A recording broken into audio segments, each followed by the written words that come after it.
Hi everybody, welcome along. My name's Lucas Rogers from the Rogers Property Group. Just a quick update on what's happening with interest rates. As you're no doubt aware, the RBA had their first Tuesday of the month meeting yesterday, and they've dropped rates even further. The cash rate now sits at 0.5%, which is an all-time low. Very interesting. You're not going to borrow at 0.5%, but most of the majors have dropped their rates, and so a lot of the banks are lending at 3% or below at the moment, which is absolutely amazing. I think that while we're in an era of extremely low interest rates, I think what you'll find around the markets around Australia is it's going to rise. It's going to make them rise. There's no doubt about that. I think with access to money, I think with a strong demand and an undersupply in a couple of areas, then I think that those markets are going to rise.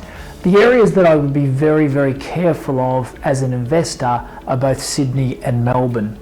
With the exceptionally low interest rates, I think you'll see a small increase in those markets over the upcoming months.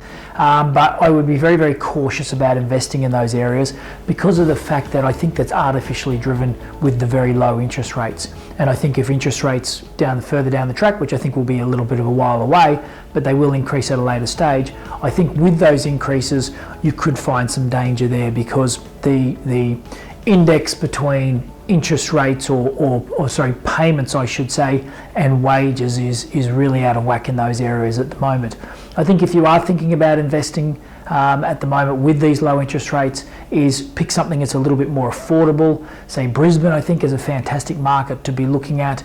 I think if the unemployment in Perth can pick up a little bit or decrease, I should say, a little bit, that might not be a bad market to look at. But definitely on the East Coast, I think Brisbane is the market to be looking at the moment. It's still very affordable. The yield on investment in those areas, you're looking at late 4s to 5%, whereas say in Sydney and Melbourne, you might be getting say a 3% yield on that.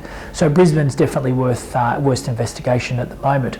So why have interest rates dropped even further? Well, if you've read any of the minutes from the RBA's recent report, they're all blaming the coronavirus.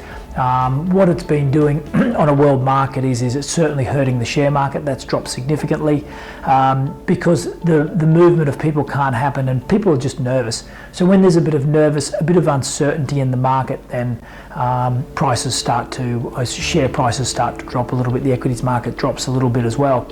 I think it's the coronavirus myself, although I'm not an expert in it, we have seen something similar to this in the past, which is that bird flu that we had come out of China a few years ago. They called it SARS.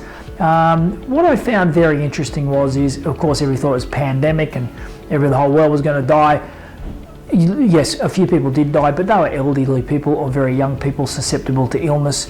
Most of the other people that contracted the virus didn't die. And I think that's going to be very much the same with the coronavirus. It's attracting a lot of media attention at the moment, but I think it's a bit of a storm in the teacup and it will blow over at some stage. While SARS was on a few years ago, I had a friend living in Hong Kong and property prices over there dropped 20%. And one of his big regrets was that he didn't actually buy property while that SARS disease was going around or virus was going around, because once everything was cleared, property prices not only gained back their 20%, but gathered further momentum and are up significantly since then. So guys, look, try not to let this coronavirus thing worry you too much. I think it's certainly not the end of the world. I'd be careful travelling to many of the countries that have been affected with it heavily. But as far as investing goes and as far as your property stability goes, I don't think that that's going to have any effect on it whatsoever. And in fact, I think it's had a positive effect because interest rates are dropping. Are those interest rate drops going to help the economy? My personal opinion is I don't think so. I think just because interest rates have dropped 0.25%, I don't really think that it's going to stimulate the overall economy. I think it's really just stimulating the property markets. And in some areas like Sydney and like Melbourne, they certainly don't need any further stimulation from artificial influences like a drop in interest rates. So guys, look, be careful with your investing, unless you're looking at places like Brisbane and some of the cheaper capital cities. Certainly Sydney and Melbourne, be careful of. But look, if you can get in there and use those cheap interest rates while you can, almost all property at the moment that you're buying, even if it's very strong from a capital growth perspective, will also be cash flow positive to you, which makes it a great reason and a great start to get into property. So guys, happy investing. If you'd like to get in touch with us, you know where you can find us. Please give us a call or send us an email, and I look forward to chatting with you again soon. Take it easy.